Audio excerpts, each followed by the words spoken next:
विश्व 24 न्यूज हर पल आपके साथ। आज या ठिकाणी ही प्रेस किंवा ही पत्रकार परिषद आपण जो डीपीडीसीचा निधी आहे तो डीपीडीसीचा निधी परत गेल्यामुळं सर्व जिल्ह्यातील आमचे शिवसैनिक यांची चर्चा किंवा आमचे नेते सगळे जिल्ह्याचे कार्यकर्ते यांच्या म्हणण्यानुसार ही आपण प्रेस आयोजित केलेली आहे।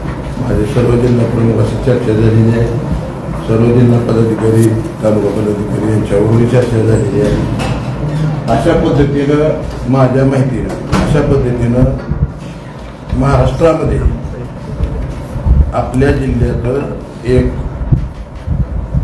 एकच उदाहरण असेल की डीपीडीसीचा जो जनसुविधा आरोग्य शिक्षण खात्यावर जे जिल्हा स्तरावर जे बजेट दिलेलं असतं ते बजेट पहिल्यांदा आज रद्द झालंय का आम्हाला माहीत नाही, परंतु सध्या तरी त्याला स्थगिती आली आहे। खरं तर अशा घटना होणं एक तर भारतामध्ये 3 नंबर आकांक्षित जिल्हा म्हणून या धाराशिव जिल्ह्याचं नाव आहे आणि अशा जिल्ह्यामध्ये खरं तर अशा पद्धतीनं जो डीपीडीसीचा निधी आहे तो परत जाणं किंवा त्यांना थांबवणं मार्च एंड संपल्यानंतर हे माझ्या मनाला पटत नाही आणि कुठल्याही बाळासाहेब ठाकरे यांच्या विचाराच्या सैनिकाला किंवा पदाधिकाऱ्याला हे पटलेलं नाही आणि त्यामुळं मी ही खरी पत्रकार परिषद घेतली। आता बऱ्याच लोकांना असं वाटतं की डीपीडीसीचा निधी म्हणजे कुठल्या तरी एखाद्या लोकप्रतिनिधीला कोणी येणार। ज्या दिवशी शिवसेनेचे पालकमंत्री प्रतापजी सरनाईक यांची निवड झाली त्या दिवसापासून या पद्धतीचं षडयंत्र या जिल्ह्यामध्ये सुरू झालेलं आहे। त्याच्यामध्ये आमच्या माहितीचे लोकप्रतिनिधी बी आहेत, परंतु अशा पद्धतीने जर आमच्या सरनाईक साहेबांवर असे आरोप जर करायचे प्रयत्न कोणी केले तर या जिल्ह्यातला शिवसैनिक गप्प बसणार नाही याची काळजी त्यांनी घ्यावी। कारण आपणाला सर्वांना माहिती आहे की आपणाबरोबर मला वाटतं 2-3 बैठका आदरणीय पालकमंत्री महोदयासोबत झालेल्या आहेत। त्यांचा स्वभाव तुम्हाला माहिती आहे, त्या माणसानं सगळं खुलं डीपीडीसी सुद्धा जे काही आर्थिक बजेट होतं ते सगळ्या आमदाराला घेऊन सगळ्या कार्यकर्त्याला घेऊन सर्व पदाधिकाऱ्याला घेऊन अगदी खुल्या पद्धतीनं तो निधी कसा वाटप करायचा, कुठल्या ह्याला किती महत्त्व दिलं पाहिजे, आरोग्याला किती महत्त्व दिलं पाहिजे, शिक्षणाला किती महत्त्व या सगळ्या गोष्टी समजावून सांगून सगळ्याला एकत्र घेऊन इव्हन माझ्या माहितीप्रमाणे आपल्याला सगळ्या पत्रकारांसोबत सुद्धा बैठका घेऊन झालेल्या अतिशय प्रामाणिक असलेल्या पालकमंत्री त्याच्यावर कोणतरी किरकोळ पीए वगैरे हे षडयंत्र आहे। पीए वगैरे असले कुणी सामील नाही। ज्याला काय करायचंय पुण्या लोकप्रतिनिधीला त्याने हे पडद्याआड राहून हे षडयंत्र सुरू केले। त्यांनी एकच वरती महायुतीत आहेत, शिवसेना महायुतीतला एक घटक आहे। आता त्यांना असं वाटत असं की जिल्ह्यामध्ये 1 नंबरचा आमचा पक्ष आहे आणि आम्हाला याची शिवसेनेची गरज नाही, तर त्याने आज मी या ठिकाणी त्याला इशारा देतो की येणाऱ्या काळामध्ये महायुतीत स्थानिक स्वराज्य संस्था असतील म्हणतो मी काही राज्याचं किंवा याचं लेवलचं मी गोष्ट करत नाही। स्थानिक स्वराज्य संस्थांमध्ये तुमच्यावर राहायचं का नाही याचं सुद्धा आम्ही ठरवणार, कारण अशा पद्धतीनं घाणेरडे आरोप करून आता आपण पत्रकार बंधूंनी या बाबतीत माझं मत आहे की आपण थोडी त्याची माहिती घेणं गरजेचं आहे। अशा पद्धतीनं कोणतरी काय म्हणला ते पैसे वसूल केले कुठे काय झाले, आता मला स्वतःला माहिती आहे मी या प्रक्रियेमध्ये आहे। माझ्यासमोर अशी कुठलीही अशी घटना घडलेली नाही की कुणी कुणाला पैसे मागितले आणि या बजेटसाठी अशा गोष्टी घडलेल्या आहेत। आणि असं असताना जर तुम्हाला आमच्या पालकमंत्री बदलायचे किंवा काय करायचे असं तुमच्या डोक्यात संकल्पना अगदी पहिल्या दिवशी त्यांना त्यांच्या पक्षाचा पालकमंत्री पाहिजे। आदरणीय मुख्यमंत्री देवेंद्रजी फडणवीस विकासरत्न माणूस आहे, त्याला विकासाची जाण आहे। अशा माणसाला चुकीची माहिती देऊ जर अशा पद्धतीने डीपीडीसी निधी जर होत असेल किंवा जर त्याला थांबवलं गेलं असेल तर आज या ठिकाणी आपल्या माध्यमातून मी सांगतोय 21 तारखेला कलेक्टर जिल्हाधिकारी कार्यालयासमोर आमरण उपोषणाची नोटीस आम्ही उद्या देत आहोत सोमवारी। त्याच्यामध्ये हजारो सैनिक असतील। अजून आमचं एक ठरलेलं आहे की लाक्षणिक करायचं का आमरण उपोषण करायचं, पण 21 तारखेला आमचं 21 तारखेपूर्वी या डीपीसीच्या निधी संदर्भात शासनानं निर्णय घेणं गरजेचं आहे आणि आदरणीय पालकमंत्र्यांच्या विरोधात हे जे काही घटना घडलेल्या आहेत किंवा ज्यांनी काय बोललेलं आहे त्या सगळे त्यांनी मागे घेतलं पाहिजे. नाहीतर कुठलाही शिवसैनिक जो की बाळासाहेबांच्या विचाराचा सैनिक आहे तो या आंदोलनामध्ये सहभागी होणार म्हणजे होणार आणि हे आंदोलन यशस्वी करणार. कारण सगळ्याकडून मला फोन आले आपण जिल्ह्याच्या ठिकाणी आपण काय होतो जिल्हा संघटना. त्यामुळे या ठिकाणी मी एवढंच सांगतो की पालकमंत्र्यांना अशा पद्धतीनं तुम्हाला पालकमंत्री बदलायचं असेल बदला, तुम्हाला काय करायचं असेल ते करा, पण आरोप ठेवून जर आमच्या शिवसेनेच्या पालकमंत्री आदरणीय एकनाथ शिंदे साहेबांच्या विचाराचे आदरणीय बाळासाहेबांच्या विचाराचे शिवसैनिक असलेला पालकमंत्री त्याच्याबद्दल जर अशी घाणेरडी कोणी चर्चा करत असेल तर तो कुठलाही शिवसैनिक सहन करणार नाही आणि आम्ही त्याच्या विरोधात जन आंदोलन उभा करू. आज या ठिकाणी आपल्याला नाव माहिती आहे. 4 दिवस कोणी रद्द केले, कोणी पेपर गेले, त्यांचं नाव घेऊन नेमकं कोणी रद्द केलं. करेक्ट आहे तुम्ही म्हणताय. हे खालच्या स्तरावर तर होणारी गोष्ट नाही. एखाद्या कार्यकर्त्यांनी तक्रार केली म्हणजे पिसा रद्द होत नसतं. लोकप्रतिनिधी आहेत, महायुतीतले लोकप्रतिनिधी आहेत, आपण समजून घ्या ना.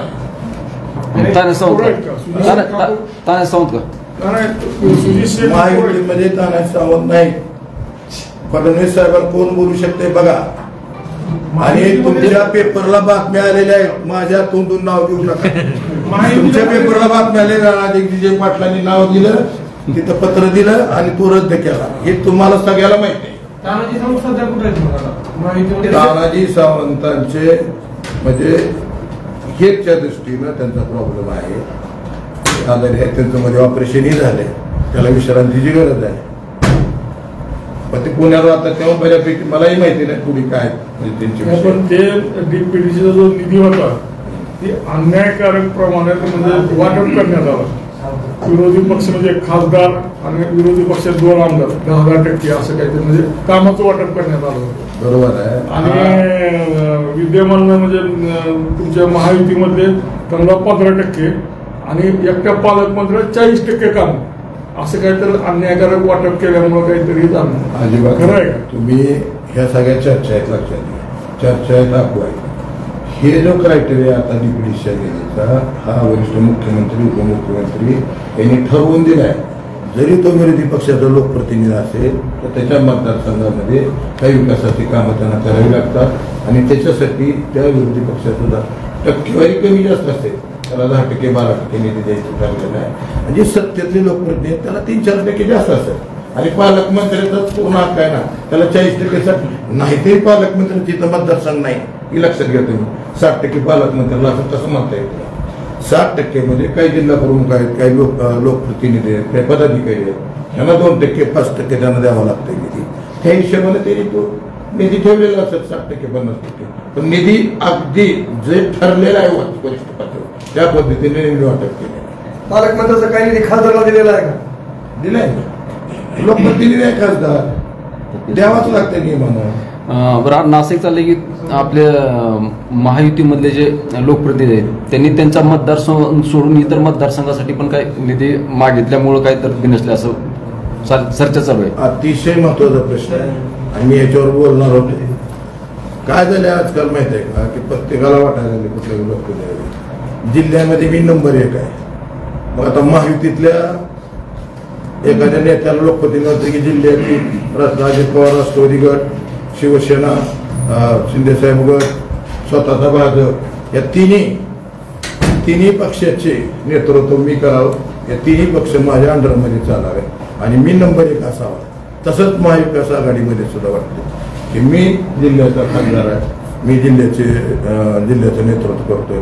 मग माझ्यावर राष्ट्रवादी काँग्रेस असेल किंवा हे असेल तर ती मी नंबर 1 आहे. या नंबर 1च्या वादामध्ये खरं तर ही जिल्ह्याचं नुकसान आहे. लक्षात नंबर 1 कोण आणि नंबर 1च्या नेतृत्वाखाली सगळं चालावं, बाकीच्यानी त्यानं जसं म्हणत तसं ऐकावं.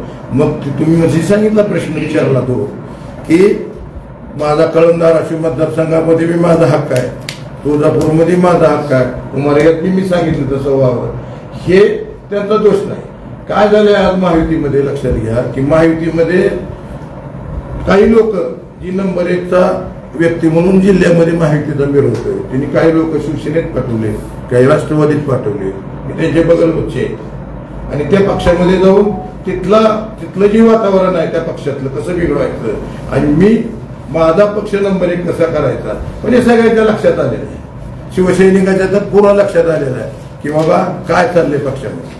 त्यामुळं आदरणीय पालकमंत्री जे आहेत त्यांच्या संबंधात जो ही असली काही अफवा चर्चा उठायलेत त्या संदर्भात मी त्यांना आज तुमच्या माध्यमातून इशारा देतोय की अशा पद्धतीनं जर तुम्ही पालकमंत्र्यांच्या बाबतीत किंवा आदरणीय आमचे नेते एकनाथजी शिंदे साहेब यांच्या बाबतीत जर अशा पद्धतीनं काही चुकीचे तुम्ही स्टेटमेंट दिले किंवा डेप्युटेशन निधी जर तुम्ही माघारी पाठवला तर या बाबतीत जिल्ह्यामध्ये एक मोठं जनआंदोलन उभा करायचं काम मी जिल्हा संघटक म्हणून आज या ठिकाणी जाईल.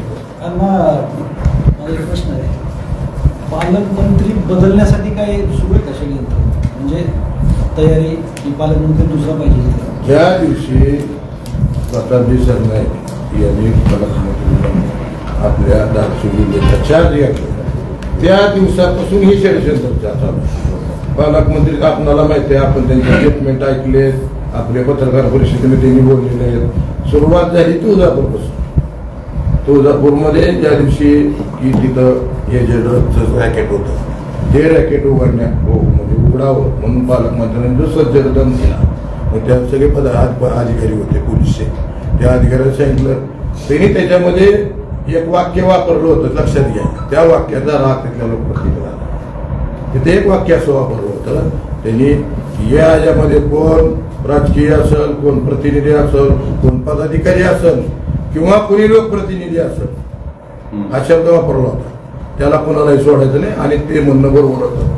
त्यांच्या आम्ही मताची सगळी ठाम होतं अगदी बरोबर आहे. एवढं मोठं रॅकेट चालतंय म्हणजे छोट्या मोठ्या लोकांचा हात त्याच्यामध्ये नसतो कारण एवढं सोपं नाही. आज लक्षात घ्या तुम्ही महाराष्ट्रामध्ये पुणे, मुंबई, नाशिक असे जे मेट्रोपॉलिटन सिटीमध्ये आहे या ठिकाणी अशा पद्धतीचं ड्रग विकणं जाणं इथली आर्थिक परिस्थिती आहे. हा जिल्हा दुष्काळी जिल्हा आहे.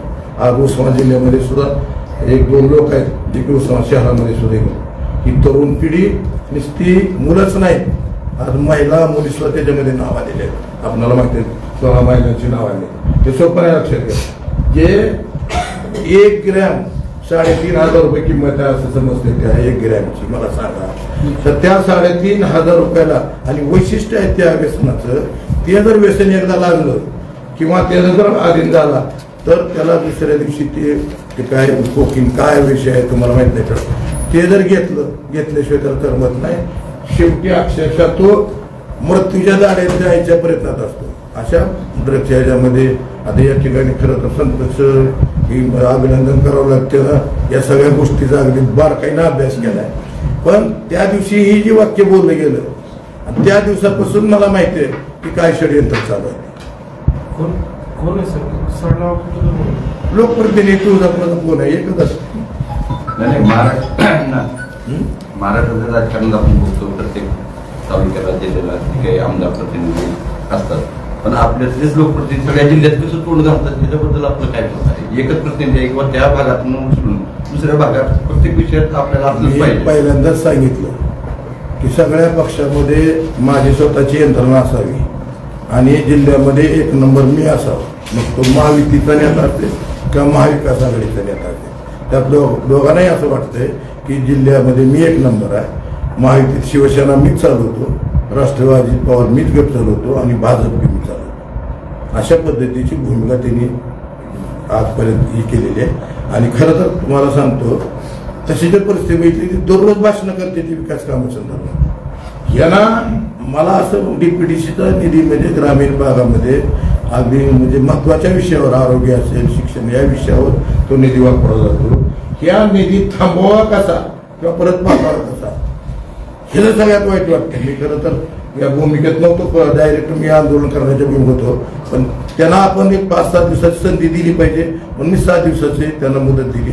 7-8 दिवसात जरी झालं नाही तर वेगवेगळ्या माध्यमातून आणि अगदी खालच्या स्तरावरून आम्ही आंदोलन करणार. कुणाच्या विरोधात आंदोलन असणार? सरकारच्या विरोधात का लोकप्रतिनिधीच्या विरोधात? नाही या डीपीडीसीच्या लोकप्रतिनिधीच्या विरोधात शासनाच्या विरोधात. अहो त्या मला सांगा शासन म्हणजे कोण? आपले मुख्यमंत्री उपमुख्यमंत्री आहे. त्यांना माहिती आहे की स्थानिक परिस्थिती तुम्ही चुकीच्या पद्धतीने त्यांना गाईड करताय. डिप्युटीसीने ती कुठं थांबवलाय का? महाराष्ट्रात कुठं थांबला का मला सांगा. माझी काय ताकद आहे आणि मी काय करू शकतो, हा जो युगो झालाय ना, हो युगो संपला पाहिजे. लक्षात घ्या तुम्ही. पाहिजे फार मोठा युग झालाय की मी काही करू शकतो. पालकमंत्र्याला वाढवू शकतो, मुख्यमंत्र्याला वाढवू शकतो.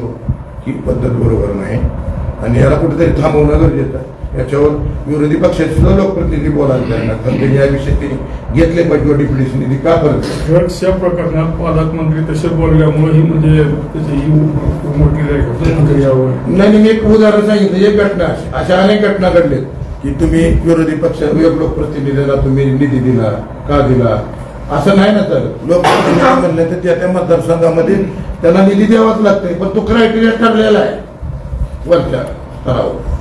मुख्यमंत्री नाही, पण मला असं म्हणायचं आहे की सत्तेतला शिवसेना पक्ष असताना महायुतीच्या, मग ही बाब तुम्ही पक्ष नेतृत्वाला सांगून करताय का त्यांच्या परस्पर करताय का समन्वयानं करताय? हे पक्ष नेतृत्वाला माझ्या जिल्ह्याचा विषय आहे. माझ्या जिल्ह्यामधला विकास निधी आहे.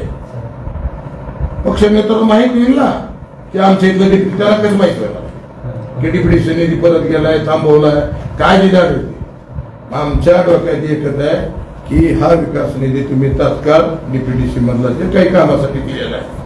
तुम्हाला माहिती आहे का, याच्यामध्ये छोटे मोठे गुत्तेदार आहेत, छोट्या मोठ्या लोकांनी कामं घेतली, दादाला काही त्यांची काम आहे. जिल्ह्यात मला सांगा ना, मुळामध्ये दुसऱ्या तीन जिल्हा प्रमुख आहेत शिवसेनेचे, त्यांच्याशी चर्चा झाली तुमच्या? माझी झाली रेस घ्या म्हणले तुम्ही. आपण आंदोलन सगळे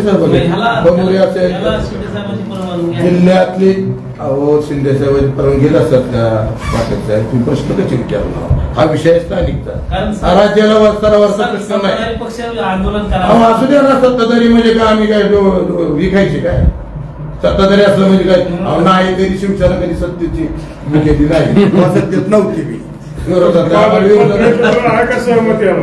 पालकमंत्र्यांनी दाखवले कसं नाही. पालकमंत्र्याला आम्ही हा विचारायचा संबंध नाही. आमच्या पक्षाचा पालकमंत्री आहे आणि जर आमच्या पक्षाच्या पालकमंत्र्याची बदनामी कोण करत असेल तर शिवसैनिक थांबतात. लक्षात घ्या. पालकमंत्र्याला विचारायची काय गरज आहे? आम्ही या स्थानिकला राहतो, आम्ही शिवसैनिक आहोत आणि स्थानिकला अशा पद्धतीनं जर आमच्या शिवसेनेच्या पालकमंत्र्यावर असे आरोप केले जात असतील तर आम्ही थांबणार नाही. विचारणा होईल उद्या झाल्यावर बघू, विचारणा करू झाल्यावर.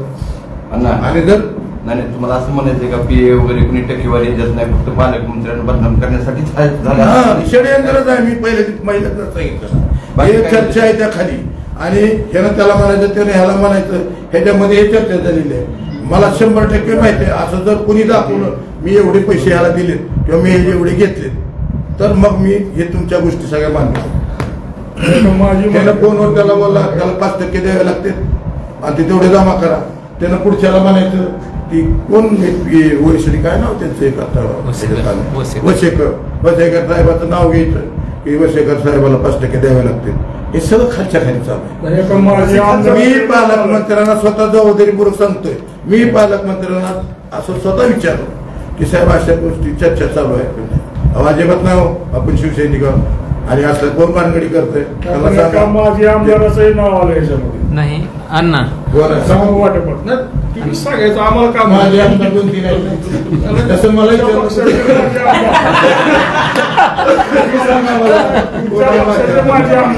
आमच्या पक्षाचे माझे आमदार कोण आहे?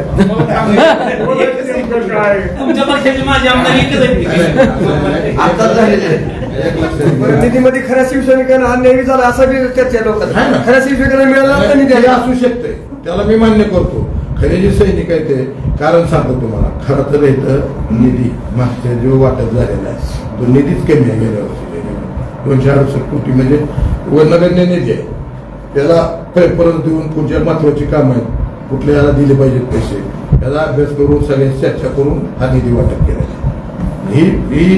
शिवसैनिकापेक्षा इतर जास्त निधी मिळालाय अशी खतखत आहे लोकांतून झाली. शिवसैनिक म्हणजे लोकप्रतिनिधी का शिवसेना कार्यकर्ते खाल्ले कार्यकर्ते आहेत त्यांनी कमी निधी मिळालाय आणि इतरांना जास्त मिळाला अशी खतखत आहे खाली लोकांची. नुसत्या शिवसैनिकाला निधी देता येत नाही हो. पालकमंत्री म्हणजे पूर्ण जिल्ह्यातले जेवढे पक्ष आहेत किंवा लोकप्रतिनिधी. एक मिनिट काय झालंय, ठाकरे गटाच्या शिवसैनिकांना 30% मिळालं काम, बरोबर आहे का? 10% 10% प्रमाण, अच्छा, चर्चा. 10%, 2 आमदार 10% आणि राणा पाटलाला 20% काम मिळाले आणि पालकमंत्र्याला 40% काम मिळाले, असे 100% कामाचं वाटप झाले. एकत्र करायला लागला विषय कसा आहे की उमरगा मतदारसंघ त्यांनी सांगितलं आलं लक्षात त्यांचं म्हणणं. उमरगा मतदारसंघ वेगळा आहे, तिथला जे लोकप्रतिनिधी त्याला 10% मिळणारच ना. इथं कैलास पाटील आहेत, त्या कैलास पाटलाला मिळाले आणि जिल्ह्याचं उमराजेंना मग 30% जाणारच ना. लोकप्रतिनिधीवर अवलंबून आहेत ते. हा आता यांचं जे म्हणणं आहे ना ते रास्त आहे की खरे जे सैनिक आहेत शिंदे साहेबांच्या, आता आमचा लोकप्रतिनिधी सावंत साहेब एकच आहे जिल्ह्यामध्ये आजच्या पोझिशनला. आमचे चौगुले नाही माझी आमदार म्हणून त्याला निधी मिळाला, 20% मिळाला, 5-10% फरक पडणारच आहे त्याच्यामुळे. आणि डायरेक्ट काही पदाधिकारी समजा आता आम्ही काही सांगितलं होतं ऐकलं चिरवडीचा विषय असा विषय आम्हालाही मिळालेलंच आहे ना. डायरेक्ट दिलं ना आम्हाला दिलं आहे ते. कमी जास्त असेल 1-2 कोटी रुपये असतील पण दिलेले आहेत लोक. पण भाजपच्या नेत्याचं असं म्हणणं आहे की पालकमंत्री नवीन आहेत, त्यांना माहित नाही कुणाला कामं घ्यायचं कुणाला करायचं आणि काय नेमकं करायचं. भाजपचे असं पण नेत्यांचं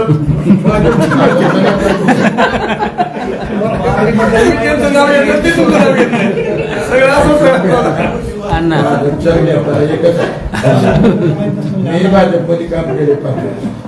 ऐकून घ्यायची मानसिकता नसते नेत्याची. त्यांना जरा सांगितलं की बऱ्याच गोष्टी कार्यकर्त्याकडून सुद्धा आपल्याला माहिती मिळते, तर तसं होत नाही. एक कल्ली कार्यक्रम आहे आणि हुकुमशाहीसारखं वागणं आहे आणि त्याच्यामुळं या पद्धतीचे होते. आणि मी 1 नंबर आहे, माहितीतले सगळे पक्ष म्हणजे मी चालवतो अशी भूमिका आहे. आता आपण बघितलं लोकसभेला तिकीट घेतलं की राष्ट्रवादीतून घेतलं, इथून आता काल परवा भाजपच्या तालुकाध्यक्षाला कळममधून दिलं. त्याची पॉवर आहे त्या माणसाची. मग कुठे आता सध्या ते कुठे आहेत, भाजपमध्ये आहेत का सेनेमध्ये आहेत? कोण आता निवडणूक लढलेले त्यांनाच माहिती. तुम्ही त्यांना कुणाच्या नेतृत्वाने काम करते काहीच महत्व नाही हो. आजकाल इथं काय झालंय की कुठल्याही पक्षात राहा कुणातरी नेतृत्वाखाली काम केलं पाहिजे ही भूमिका पदाधिकारी झाली म्हणजे मग त्याचं चालतंय. मग इथं किती गट आहेत शिवसेनेचे सध्या आता?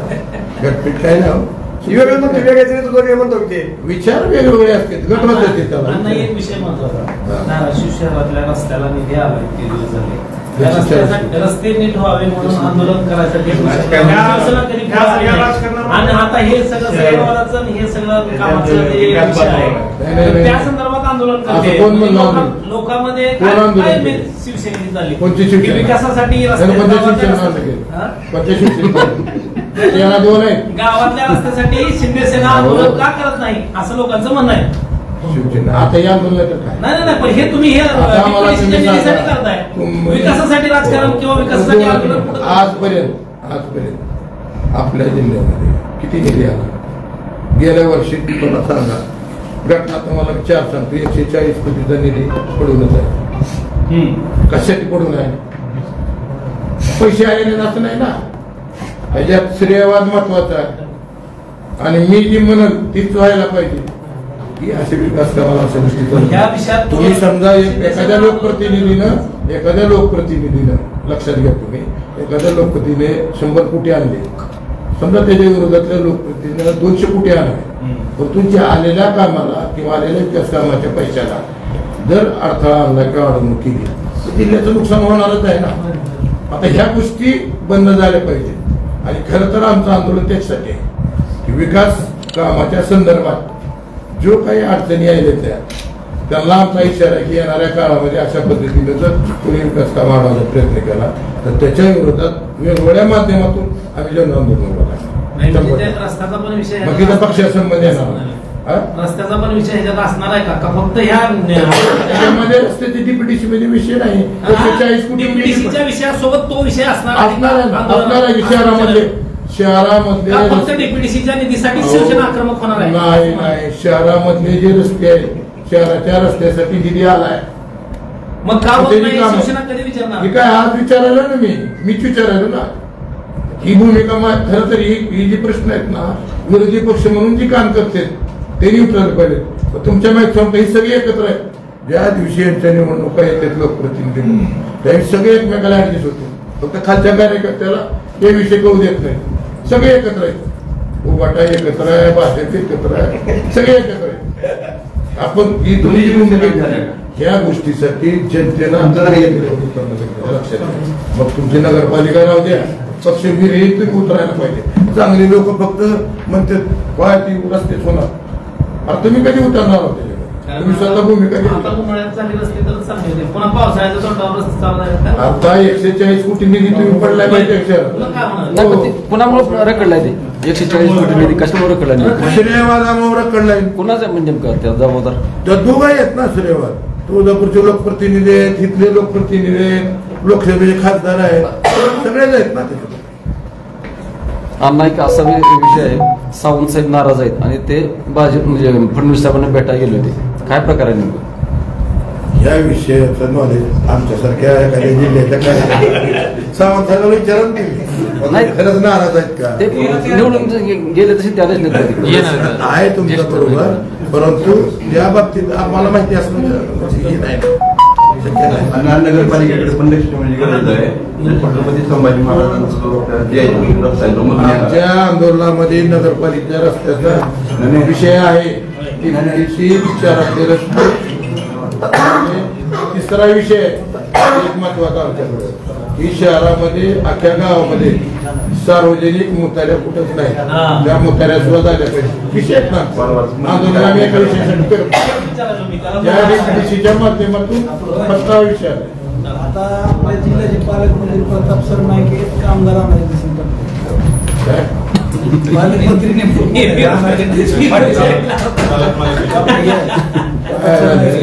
म्हणजे मी पालकमंत्री झाल्यापासून म्हणलं ना, सुरुवातीला पालकमंत्री झाले त्या दिवसापासून खतखत होती. कारण त्यांनाही मंत्रिपद मिळणार होतं. त्यांना वाटतं मीच मंत्री होणार, पालकमंत्री. त्यांच्या डोक्यात असं सारखं वाटत असेल की मीच मंत्री झालो आणि मीच आता पालकमंत्री आहे आणि माझं ऐकलं पाहिजे किंवा माझ्या याच्याखाली चाललं पाहिजे, असं असू शकते. पण महायुतीमध्ये समजा असं नाही नसलं म्हणजे तसं डोक्यात ठेवून वागू शकते ना. महायुतीमध्ये या राजकारणामुळे जिल्ह्याच्या विकासाचं नुकसान होतं असं वाटत नाही का तुम्हाला? विकासाचा आणि राजकारणाचा काय संबंध? काय विषय आहे? तुम्ही प्रश्न विचारलाय, मला वेगळं विचारायचं तुम्ही विचारले.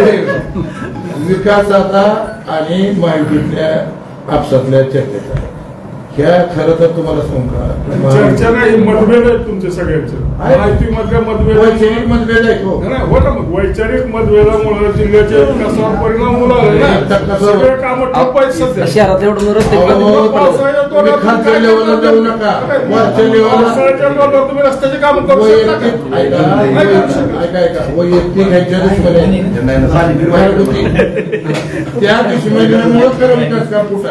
त्याला म्हणतं मी केलं, त्याला म्हणता मी केलं, श्रेयवाद तो चाललाय. लक्षात घ्या. पावसाळ्यात थोडा कामं केली की आपलं गरजेत कामं करून निघत ती वाहून जाते. हा तर वाहून जात पावसाने गेले नाही, पण तसं होणार नाही.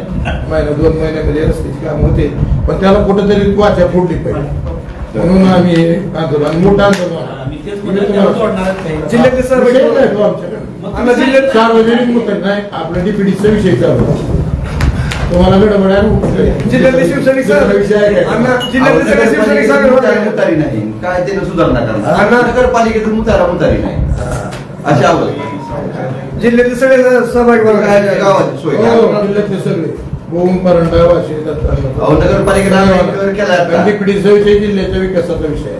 तुळजापूर सगळे बरे दुसरा एक केलंय अंदाजे 2-3 अण्णा तुम्हाला जो मतदान रस्त्याचा विषय आहे त्यात काय केलेलं आहे, प्रगती बाजारपर्यंत एक रस्ता आणला होता त्यांनी आता, आणि तो महात्मापुरी चौकापासून बाबासाहेब चौकापर्यंत येणार होता. हा मधला टप्पा थांबवलाय.